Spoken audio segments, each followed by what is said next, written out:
আপনারা দেখছিলেন যে এই মুহূর্তে কিন্তু যে শাহবাগে কিন্তু ৩৫ চাকরি প্রত্যাশী যারা রয়েছে তারা কিন্তু একটি বিক্ষোভ মিছিল নিয়ে রাজু ভাস্কর্যের দিকে কিন্তু অগ্রসর হচ্ছে। আপনারা দেখতে পাচ্ছেন আমরা দুপুর 12টা নাগাদ থেকে দেখেছি এই ৩৫ চাকরি প্রত্যাশী যারা তারা কিন্তু শাহবাগ যে জাদুঘর রয়েছে সেই শাহবাগ জাদুঘরের সামনে কিন্তু তাদের এই আন্দোলনকারীদের পক্ষে আন্দোলনকারীরা অর্থাৎ যারা ৩৫ চাকরি প্রত্যাশী তারা কিন্তু বিভিন্ন বক্তব্য দিয়েছে এবং স্লোগান দিয়েছে। তাদের যে চাকরির যে বয়সসীমা যেটি ৩২ করে সরকার অন্তর্বর্তী সরকার প্রজ্ঞাপন জারি করেছিল সেই দাবি বাতিলের দাবিতে এবং চাকরির যে বয়সসীমা নারীদের ক্ষেত্রে ৩৭ বছর এবং পুরুষদের ক্ষেত্রে ৩৫ করার দাবিতে কিন্তু তারা দীর্ঘদিন যাবৎ কিন্তু আন্দোলন করে আসছিলেন। তারই ধারাবাহিকতায় কিন্তু আজ দুপুর 12টা নাগাদ কিন্তু তারা শাহবাগে একে একে জড়ো হতে থাকে এবং এই মুহূর্তে কিন্তু শাহবাগ থেকে তারা একটি মিছিল নিয়ে বিক্ষোভ মিছিল নিয়ে কিন্তু তারা রাজু ভাস্কর্যের দিকে কিন্তু অগ্রসর হচ্ছে। আমরা দেখতে পাচ্ছি, আপনারা দেখছিলেন, তাদের সাথে আমরা কথা বলেছি। তারা যেটি জানাচ্ছিলেন যে আসলে সরকার যে চাকরির বয়স ৩২ করে যে প্রজ্ঞাপন জারি করেছিল সেইটি বাতিলের দাবিতে এবং চাকরির পুরুষদের ক্ষেত্রে ন্যূনতম ৩৫ এবং নারীদের ক্ষেত্রে ৩৭ করার দাবিতে কিন্তু তারা বিভিন্ন স্লোগান দিচ্ছেন এবং রাজু ভাস্কর্যের দিকে তারা অগ্রসর হচ্ছেন। আপনারা দেখতে পাচ্ছেন।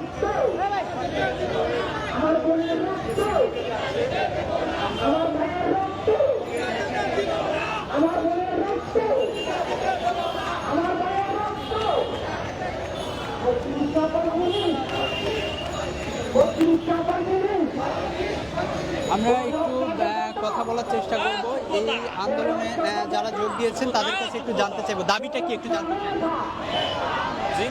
আপনাদের দাবিটা কি? আমাদের দাবি যৌক্তিক দাবি ৩৫। এই ৩৫ আন্দোলন শুধু আজকের না ৩৫ আন্দোলন 12 বছর ধরে সংগ্রাম করে আসছি এই ৩৫ বাস্তবায়নের লক্ষ্যে। কিন্তু আপনারা লক্ষ্য করছেন যেখানে মুহিত স্যারের সুপারিশ কমিশন গঠন করা হয়েছিল মেয়েদের ক্ষেত্রে ৩৭ এবং পুরুষের ক্ষেত্রে ৩৫, যেখানে প্রজ্ঞাপন হবে জারি হবে এমন অবস্থায় কার ইশারায় কার ইঙ্গিতে ৩২ প্রজ্ঞাপন করেছে। ৩২কে আমরা প্রত্যাখ্যান করে ৩২কে লাল কার্ড দেখিয়ে আমরা আজকে কার ইঙ্গিতে কার ইশারায় কার সিদ্ধান্তে ৩২ করছে এই ৩২কে আমরা প্রত্যাখ্যান করে 32কে আমরা লাল কার্ড দেখিয়ে আজকে এই মহাসমাবেশ ৩৫-এর বাস্তবায়নের দাবিতে আমরা আজকে রাজপথে ছিলাম থাকবো। ৩৫ বাস্তবায়ন না হওয়া পর্যন্ত আমরা রাজপথে থাকবো ইনশাআল্লাহ। শুনছিলেন যেটি বলছিলেন একজন আন্দোলনকারী, তিনি যেটি বলছিলেন যে আসলে এই চাকরির বয়স সীমা সেটি ৩৫ না হওয়া পর্যন্ত কিন্তু তাদের এই আন্দোলন চলমান থাকবে, এমনটি কিন্তু দাবি জানাচ্ছিলেন তারা। একটু জানতে চাইবো আপনাদের দাবিটা কি? আমাদের দাবি হয়েছে চাকরির আবেদনের বয়স সীমা ন্যূনতম ৩৫ করা।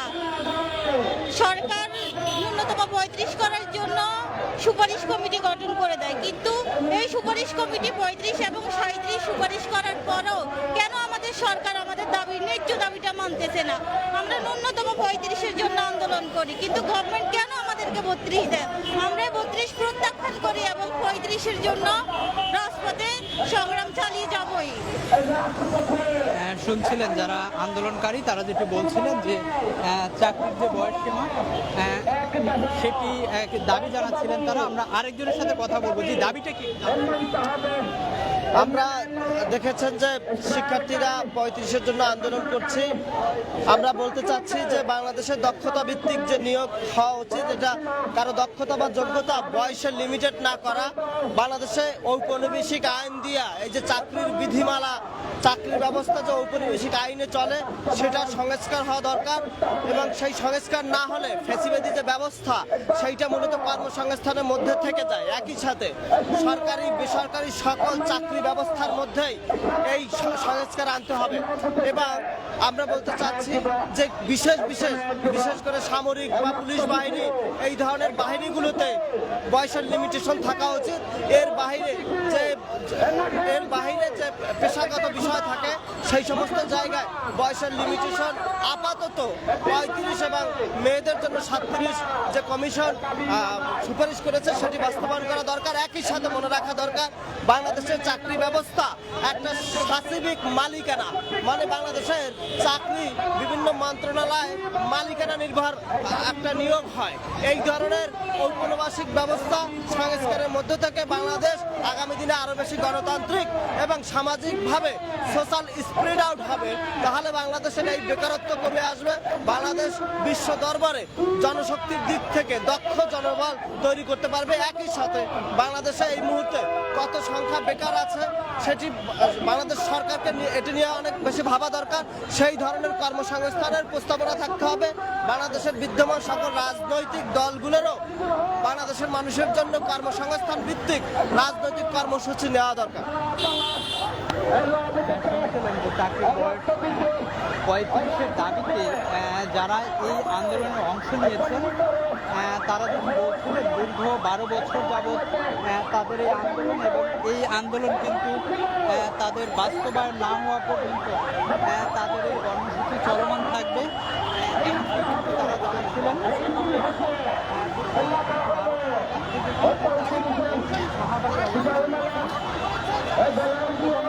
আগে কিন্তু এই শাহবাগ থেকে কিন্তু তাদের এই বিক্ষোভ মিছিলটি কিন্তু এই মুহূর্তে রাজু ভাস্কর্যের সামনে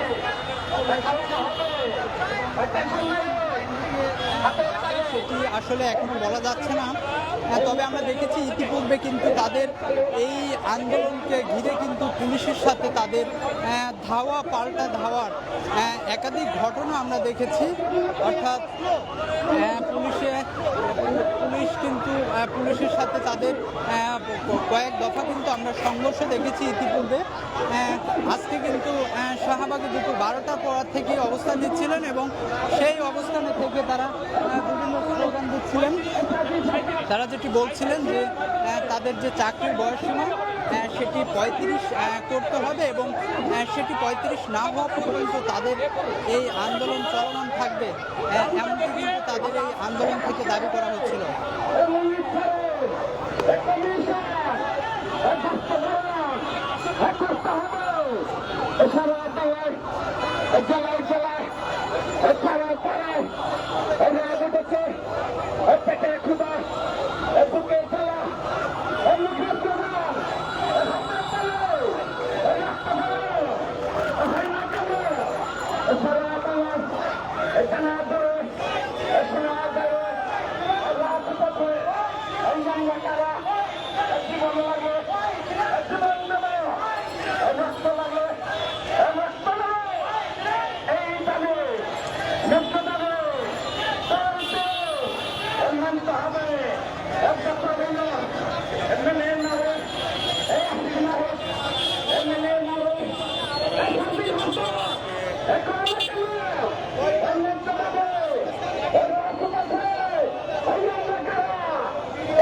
ঢাকা রাজু ভাস্কর্য রাজু ভাস্কর্য অতিক্রম করেছে।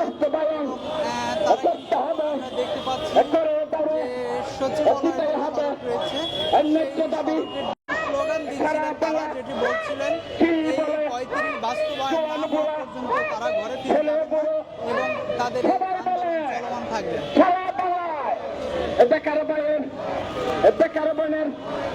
রাজপথের রক্ত এক তালে এক সরে হইল না তা হাতের তালে মুখের স্লোগান সারা বেলা চলে যাবে চাকরিতে 35 মেয়েদের 37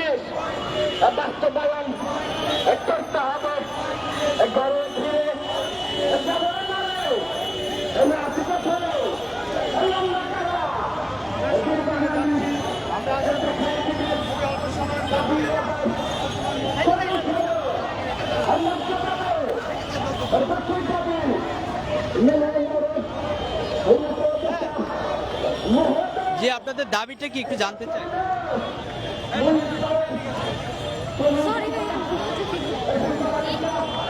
দাবিটা একটু জানতে চাই। আমাদের দাবি হচ্ছে কি হুইলচেয়ারের সুপারিশ 35-37 এটার প্রজ্ঞাপন চাই।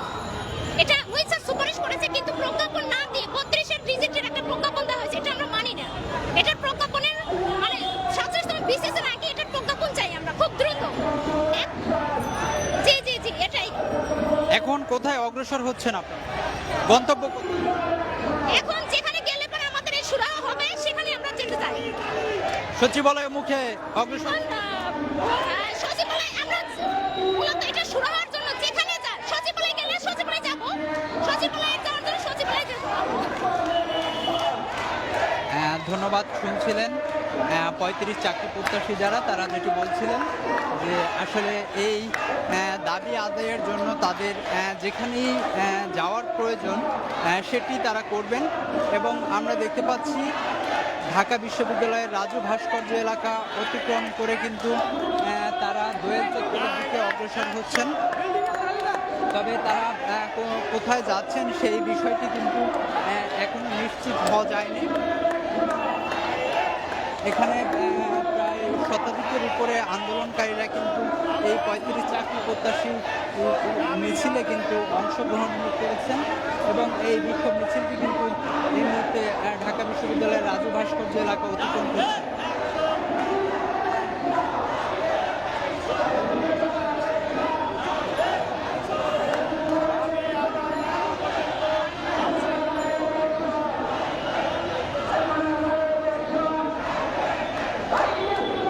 আপনারা কোন দিকে যাত্রা করছেন? হ্যাঁ, আমাদের সুপারিশকৃত যে ছেলেদের 35 এবং মেয়েদের 37 দাবি বাস্তবায়ন না হওয়া পর্যন্ত আমরা রাজপথ ছেড়ে যেতে চাচ্ছি না। আপনার বয়স কত? আমার বয়স 33 বছরে পড়েছে। আমার বয়সটা কোনো বিষয় নয়। আমি বলতে চাচ্ছি গত 30 বছর ধরে বয়সসীমা 30 থাকার কারণে বেকার সংখ্যা 30 লাখ ছাড়িয়েছে। তাহলে 5ই আগস্টের পরে যে উপদেষ্টা কমিটি রয়েছেন তাদের মাথায় কেন এই বোধ আসলো না যে একটা পরিবর্তনের দরকার আছে? তারা এই বয়সের আবেদনে বয়স সীমায় কেন একটা ডাইভার্সিটি নিয়ে আসলো না? এটা তাদের যে বোধোদয় হয়নি এটা প্রমাণ করে। সুপারিশ কমিটি সুপারিশ করে যেটা দিয়েছেন এটার আমরা বাস্তবায়ন চাই। এখন কোন দিকে অগ্রসর হচ্ছেন আপনারা? আমরা সামনের দিকে যাচ্ছি, আপনারা সাথেই আছেন। দাবি আদায় না হওয়া পর্যন্ত আমরা রাজপথে আছি। ধন্যবাদ। ধন্যবাদ। শুনছিলেন 35 চাকরি প্রত্যাশী যারা, তারা যেটি বলছিলেন যে তাদের এই দাবি আজকে না আদায় হওয়া পর্যন্ত তারা ঘরে ফিরবেন না, এমনটি জানাচ্ছিলেন। এবং এই মুহূর্তে কিন্তু ঢাকা বিশ্ববিদ্যালয়ের যে রাজু ভাস্কর্য রয়েছে সেই রাজু ভাস্কর্য এলাকা অতিক্রম করে কিন্তু তারা দোয়েল চত্বরের দিকে অগ্রসর হচ্ছে, আপনারা দেখতে পাচ্ছেন।